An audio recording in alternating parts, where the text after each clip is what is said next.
Welcome back to another episode of Rock Boys Football. Lincoln Riley, the USC Trojans, wrapping up their spring game this Saturday afternoon. And Dill, if I were to ask you, and if I were to ask a lot of the USC fans, how would you want that spring game to look in terms of does the offense, does the defense kind of win the day? I think a lot of USC fans would say that's how we wanted that spring game to look, Dill. That defense, it just felt a little different. It certainly looked a little different. This is what they brought Dan Lynn to do.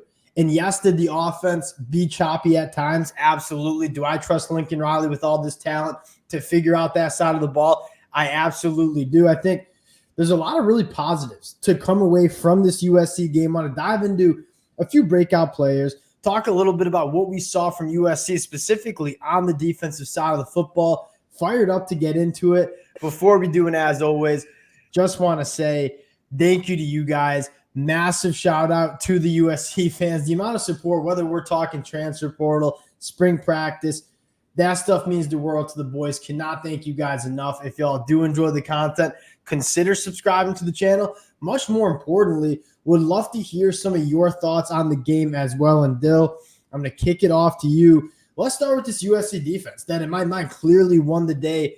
What stood out to you on the defensive side of the football?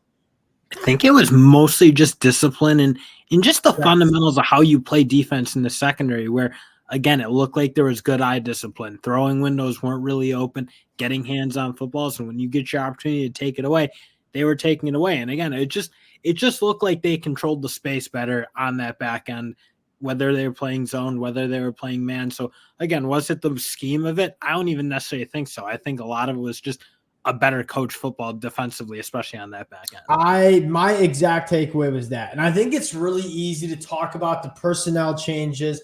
At the end of the day, if you're a USC fan, the defense is going to take a massive step in the right direction, not because USC completely overhauls the talent level of this USC defense.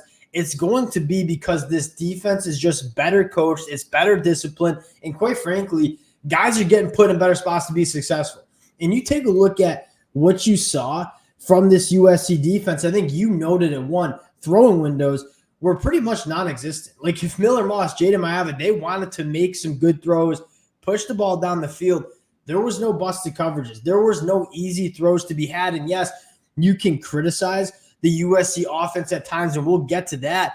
It's going to be hard to push the ball down the field on this secondary with the athleticism in the length that this defense has. And when they play with like one, I mean, you saw today, there were not a lot of easy throws to be had for Miller Moss and company here.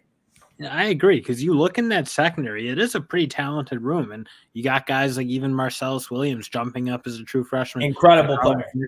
Obviously looked incredible today. So you now do have a talented secondary with some of the young guys who are playing good today and a bunch of the guys they obviously brought in. So it's good enough.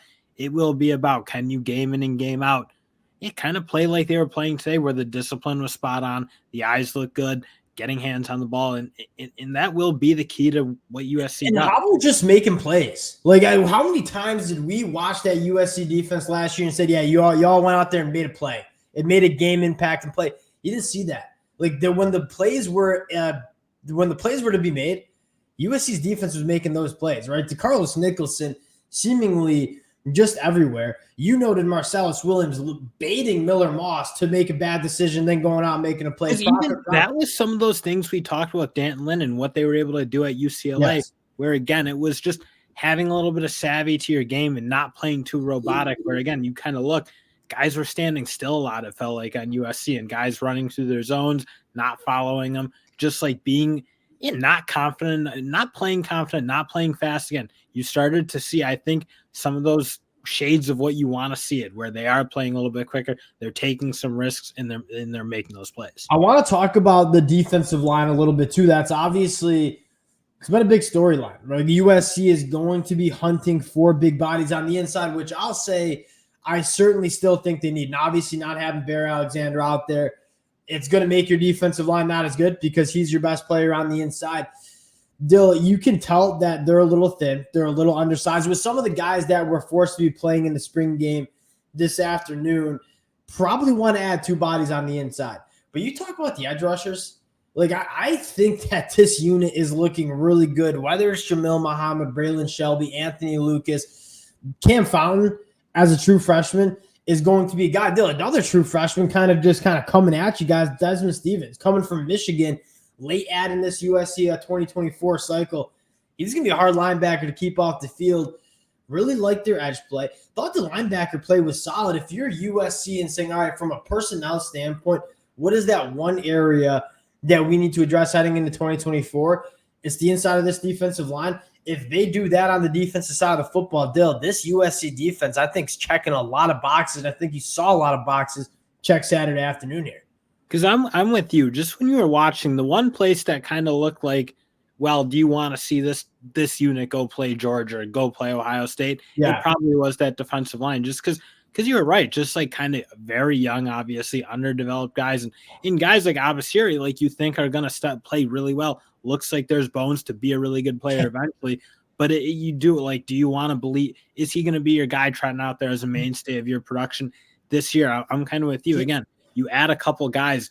I think these young guys look good, but there is probably some development to go. Jide Abasari is going to be very good for USC. I think the question for USC fans, like, do we want to go into 2024, going into the Big Ten, relying on a true freshman to hold up on the inside? And if he does hold up on the inside, more the merrier, but you don't want to put yourself in a spot where you're relying on a true freshman to give you a lot of reps on the inside of that line of scrimmage.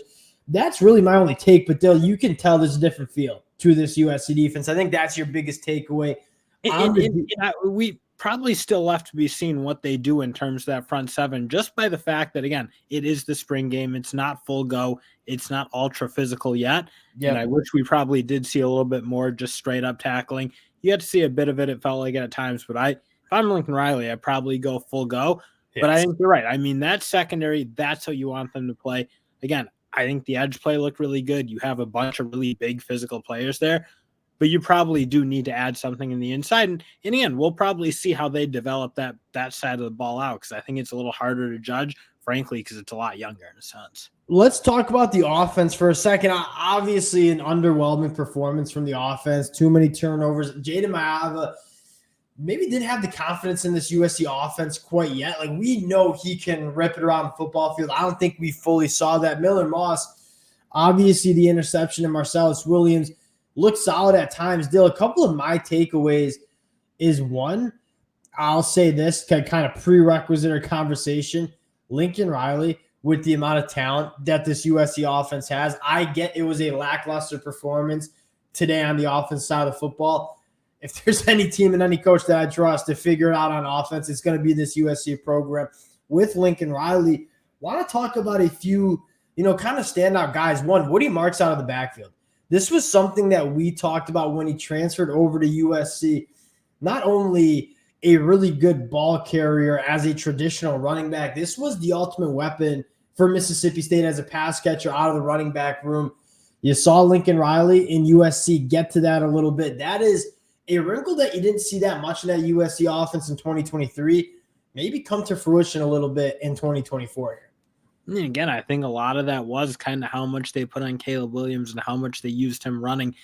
The way they use Miller Moss is much more of a distributor. The offense is necessarily centered around him. Ball gets out of his hand quickly. And you saw when he was playing like that, when the ball was getting out quick, on rhythm, and he was just making quick decisions, they were playing really, really well. So, again, you kind of look, I think this offense will be just fine.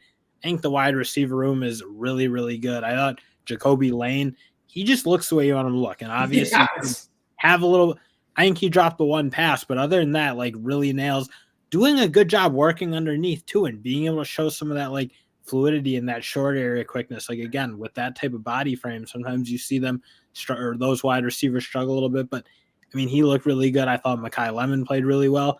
So I don't see how you have any real doubt about what USC is going to do on offense. After the spring game, if we were to kind of say our predictions, Jacoby Lane, I think, has a great chance to be wide receiver one. I think what's special about this USC wide receiver room is there's a ton of different guys that can be wide receiver one, but I'll kind of echo what you said.